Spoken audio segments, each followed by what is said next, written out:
Bom dia, gente, sejam bem-vindos. Estamos no capítulo 4 de Gálatas.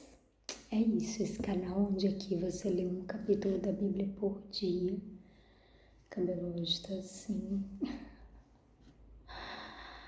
É isso, vamos que vamos. Ontem, então, a gente retomou ali o capítulo 3, né, que não tinha dado para ouvir da vez passada. Então, hoje sim, chegamos ao capítulo 4. Vamos orar? E aí a gente vai dando direcionamento aqui, segundo o que Deus falar conosco hoje, amém? Amém, Deus, obrigada pelo dia de hoje, colocamos diante de Ti este dia, Pai, todo ele, Te pedimos seja presente, em nome de Jesus Te convidamos desde o início da manhã até o nosso último falar, pensar e respirar do dia. Em nome de Jesus, que o Senhor vai à frente, Deus, quebrando as barreiras, derrubando tudo aquilo, sabe, Deus, que venha se colocar contra nós, contra os nossos destinos, contra tudo aquilo que o Senhor preparou para nós, as boas obras do Senhor para nós, que nós possamos vivê-las, que nós tenhamos mente e coração voltados para Ti e possamos Te prestar este momento de adoração e dizer que queremos, sim, Deus, ouvir a Tua palavra, ouvir a Tua voz, sermos direcionados por tudo aquilo que o Senhor quer nos falar no dia de hoje. Abrimos o nosso coração, nossa mente, o nosso entendimento para isso. Em nome de Jesus. Amém? Bora. Eu tinha que estar com o meu microfone. Ai, ele tá ali. Ai, mas eu não vou pegar. Tô com medo. Aquele dia o culpado foi ele, gente. Na verdade fui eu, mas enfim. Ele não tem como se...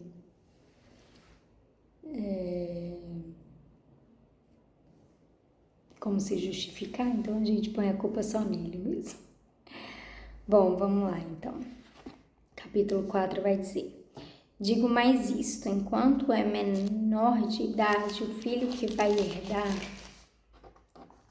a propriedade do pai é tratado como escravo, mesmo sendo de fato dono de tudo. Enquanto é menor, há pessoas que tomam conta dele e cuidam dos seus negócios, até o tempo marcado pelo pai. Assim também nós, antes de ficarmos adultos espiritualmente, fomos escravos dos poderes espirituais que dominam o mundo. Mas, quando chegou o tempo certo, Deus enviou o seu próprio Filho, que veio como filho de mãe humana, e viveu debaixo da lei para libertar os que estavam debaixo da lei, a fim de que nós pudéssemos nos tornar filhos de Deus. E para mostrar que vocês são seus filhos, Deus enviou o Espírito do seu Filho ao nosso coração, o Espírito que exclama: Pai, meu Pai. Assim, vocês não são mais escravos, vocês são filhos. E já que são filhos, Deus lhe dará tudo o que Ele tem para dar aos seus filhos. No passado, vocês não conheciam a Deus e por isso eram escravos de deuses que de fato não são deuses. Mas agora que vocês conhecem a Deus, ou melhor, agora que Deus os conhece, como é que vocês querem voltar para aqueles poderes espirituais fracos e sem valor? Por que querem se tornar escravos deles outra vez? Por que dão tanta importância a certos dias, meses, estações e anos? Estou muito preocupado com vocês. Será que todo o trabalho que tive com vocês não valeu nada? Meus irmãos, peço que sejam como eu. Afinal, eu sou como vocês e vocês não me ofereceram em nada, não me ofenderam em nada. Lembram por que foi que lhes anunciei pela primeira vez o Evangelho? Foi porque eu estava doente. Mas vocês não me desprezaram, nem me rejeitaram, embora o meu estado de saúde fosse uma dura prova para vocês. Pelo contrário, vocês me receberam como se eu fosse um anjo de Deus, eu mesmo como se eu fosse Cristo Jesus.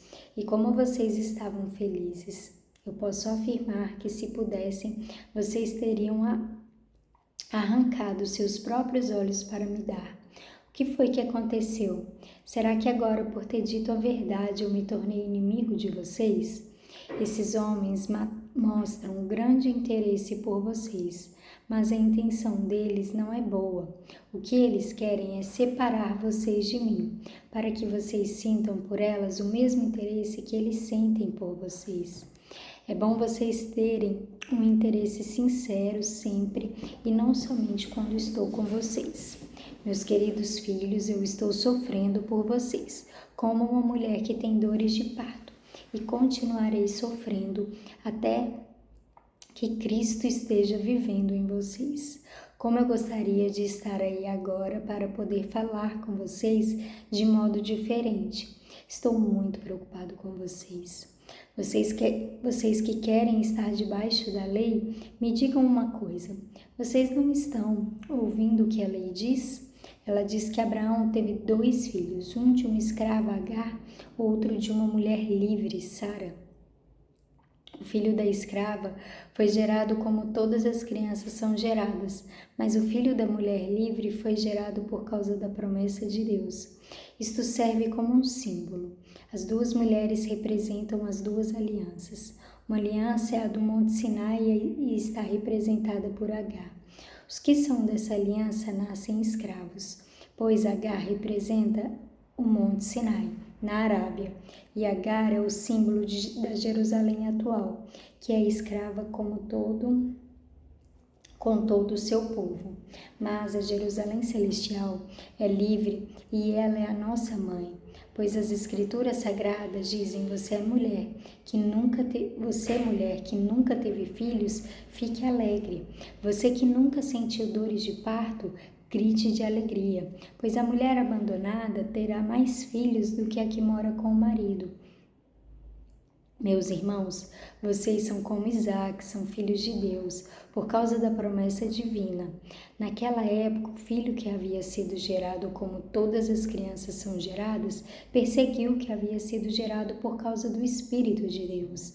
E a mesma coisa está acontecendo agora.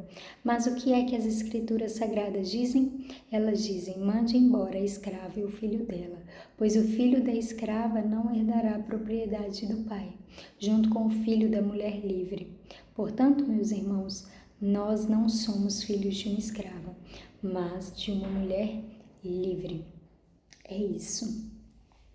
Nessa carta, então, Paulo expressa bastante preocupação com os Gálatas, né? Sabe lá Deus o que estava se passando naquele lugar, mas a gente tem uma noção aí do que, que tinham pessoas interessadas em perverter, né?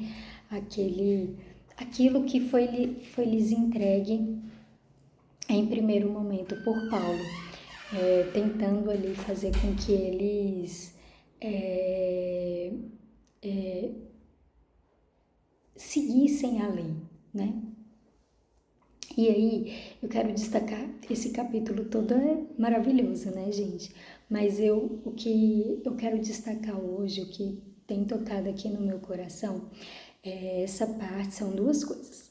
Essa parte aqui, a partir do versículo 8 até o 20, que fala ali sobre como aquelas pessoas haviam recebido Paulo, né? Porque ele vai falar que ele chegou até eles quando ele estava doente.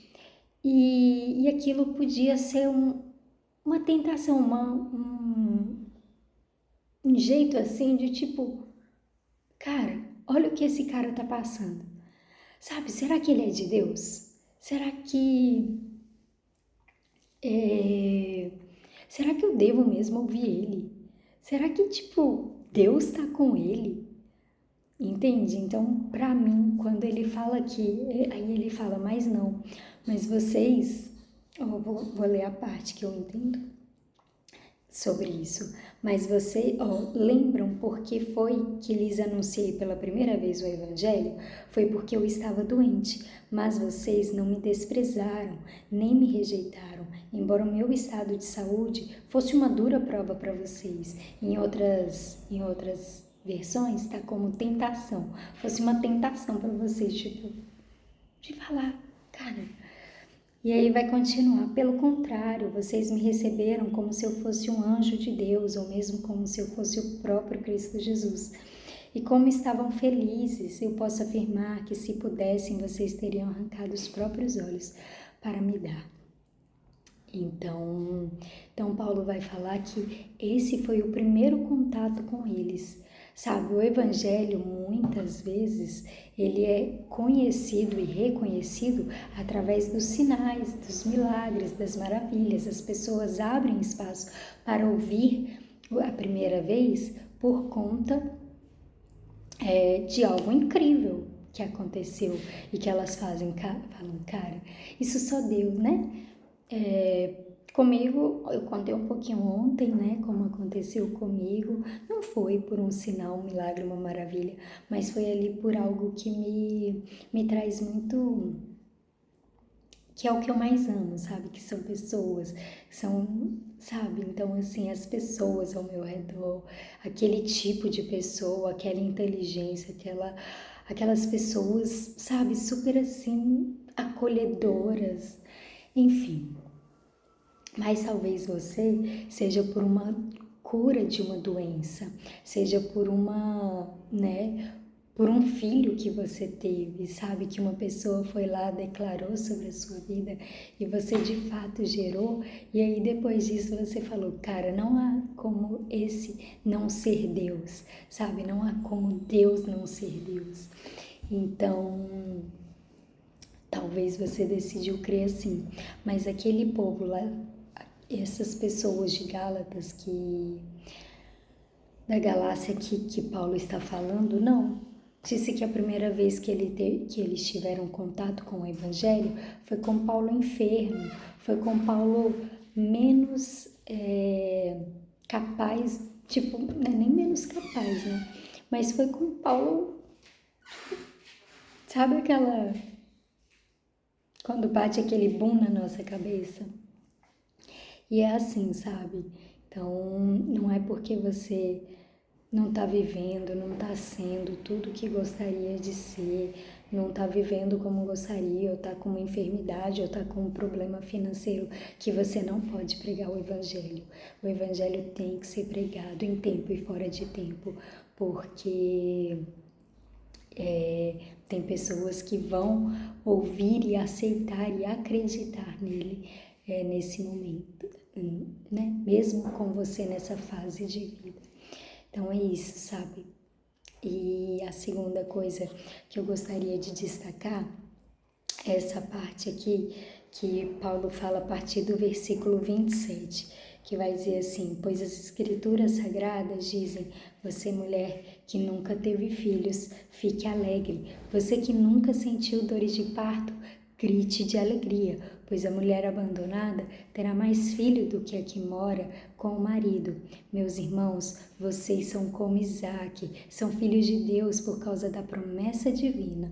Naquela época, o filho que havia sido gerado como todas as crianças são geradas, perseguiu o que havia sido gerado por causa do Espírito de Deus. E a mesma coisa está acontecendo agora. E é isso, sabe? Você que entrou aqui nesse vídeo, saiba que você é marcado, que você é um milagre, que você é uma promessa de Deus. Eu já falei aqui algumas vezes que às vezes eu tô no carro e eu tô escutando uma rádio, como eu não tenho ali o Spotify, né, tem aqueles radinhos comuns. Aí eu fico escutando a Rede Sara Brasil, né? Pra não escutar a música do mundo. Música secular, eu não gosto, eu prefiro. Aí às vezes, tipo, tem muita música gospel boa lá. E às vezes dá uns cultos, né? Tem os cultos lá, em horários diferentes. Tem às 15 horas, às 18 horas. E aí nesse momento eu tô em trânsito. Então, eu tô ouvindo e eu gosto muito das palavras dele, super recomendo. Porque eu vejo que eles têm muita visão. E ontem ele estava falando exatamente isso, sabe? Minha querida, seu filho sabe? Às vezes eu não sei como sei lá, você foi gerado, como foi a sua gestação em relação ao seu filho. Mas eu tenho certeza que em algum momento, sabe, o diabo tentou matar. Seja ele no seu ventre, seja ele fora do seu ventre, seja na infância, em algum momento, ou talvez antes dela, antes mesmo da sua gestação, que as pessoas falavam que você não podia ter filho, ou que você encontrava alguma dificuldade. E aí ele falava, né? Se seu filho veio ao mundo, ele é uma promessa de Deus. E hoje, mais uma vez, o profeta Vinícius Iracete também estava falando um pouco sobre isso. Sabe, declare profeticamente o que você fale com seu filho ontem. Agora eu tô falando de ontem de novo. Eu gosto de falar as referências para não, né, para não ficar como se eu estivesse falando.